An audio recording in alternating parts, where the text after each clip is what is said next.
আবারও সেই শেষ মুহূর্তে গোল খাওয়ার হতাশা।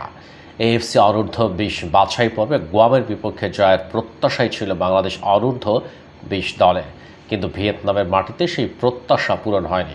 ৮৭তম মিনিটে ২-১ ব্যবধানে এগিয়ে যাওয়া বাংলাদেশ যোগ হওয়ার সময়ে গোল খেয়ে ২-২ গোলের ড্র নিয়ে মাঠ ছেড়েছে। নেপালে সাফ অনূর্ধ্ব-20 ফুটবলের চ্যাম্পিয়ন্স দলের বেশ কয়েকজন ভিয়েতনামে নেই।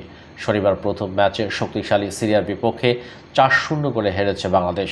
তবে দেশ ছাড়ার আগে কোচ মারুফুল হক গ্রুপে গুয়াম আর ভুটানের বিপক্ষে জেতার কথা বলেছিলেন। গ্রুপে বাংলাদেশের আরেক প্রতিপক্ষ শক্তিশালী ভিয়েতনাম।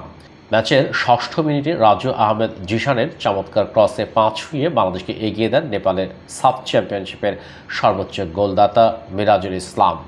১-০ গোলে এগিয়ে যাওয়ার পর বাংলাদেশ আরও আক্রমণে গেছে, গোলের সুযোগও তৈরি করেছে, কিন্তু ব্যবধান বাড়াতে পারছিল না। ইফতিয়ার হোসেন, আশরাফুল হক আসিফ, পিয়াস নোভা, আসাদুল সাকিবরা গুয়ামের রক্ষণভাগকে ব্যস্ত রাখলেও ৭৫ মিনিট পর্যন্ত ১-০ ব্যবধান নিয়ে সন্তুষ্ট থাকতে হয়।